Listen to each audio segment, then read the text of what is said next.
Parshat Behaalotcha begins with the mitzvah of the Kohanim to um, take care of the lighting of the menorah.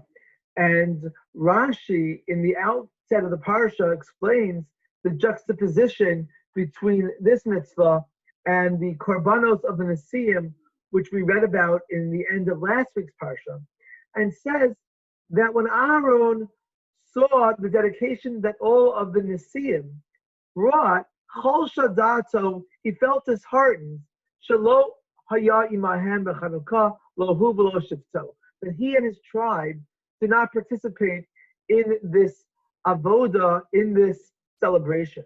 Don't worry, you will get something even greater, because you get the mitzvah of the menorah.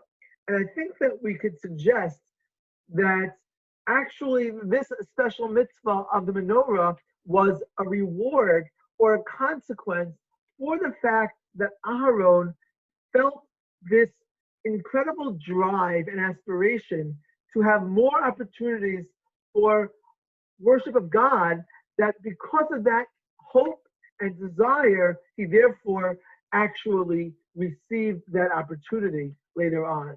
And this same point is echoed later in the Parsha when we're introduced to Pesach Sheni, because Pesach Sheni is the opportunity to bring a second opportunity to bring a Korban Pesach for those who can't bring it on Pesach. And the people come to Moshe and they say, Anachnu tzmeim lenefesh adam lama nigara. Why should we lose out? And the Mefarshim say that these people were tamei because they were carrying the bones of Yosef, or they were involved in some other mitzvah.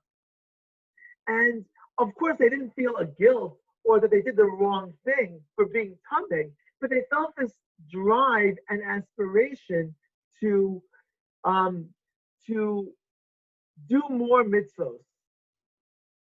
And because of that, they got the opportunity to do Pesach Sheni. And as Rashi says, the Galgalim Zechus Alidei Zakai, that because of this quality that they demonstrated, they were rewarded with the opportunity to do more mitzvahs.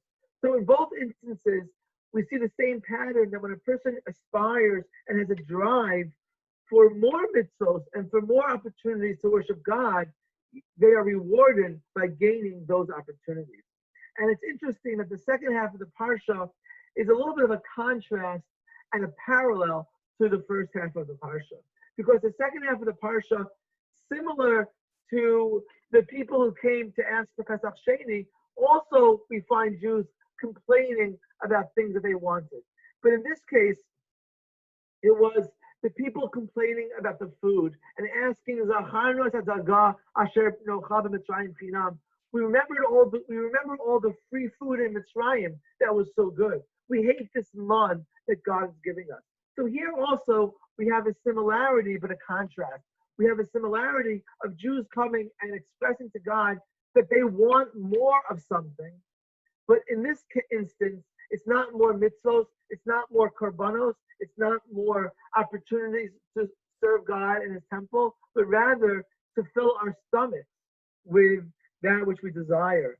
And the parallelism highlights a contrast, which is a message for us. What do you miss most when you don't have it? What are the things that you aspire towards? Because most likely, the things that you want the most and that you aspire towards the most are the things that you'll get. And this is a message, I think, for us, because we are missing so much now as our lives have been disrupted. And I think that we should be conscious of choosing what are the things that we're really going to focus on. What do we miss? What do we want to gain in the future? What are we going to have more of when we come out of this? Do we miss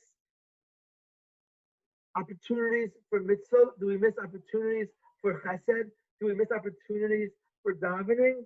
Do we miss opportunities for socialization and for friendships? Or do we miss certain pleasures? And the thing that we focus most on and we consciously choose to focus our attention towards are probably the things that we will end up spending our time with God willing, when we come out of it. And what the Parsha is telling us, be mindful and purposeful and choose what you're going to focus your longings on.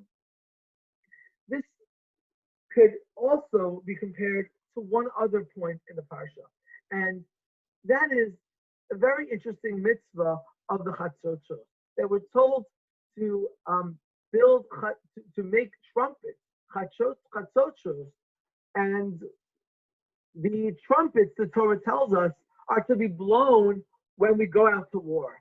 And then the next pasuk says, and you should also blow them on your day of Simcha.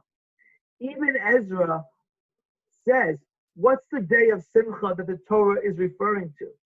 What is that opportunity and moment that we're obligated to blow the shofros? And he says that it is on our return from the wars. When we come home victorious, we should blow trumpets, thanking God for what he helped us achieve in our struggles. And the Netziv makes a very interesting observation, and he says that this cannot be correct, because it can't be that this is a mitzvah to blow trumpets when we return from war, because we never find in the entire Tanakh that Jews ever did that. So how can that be the mitzvah?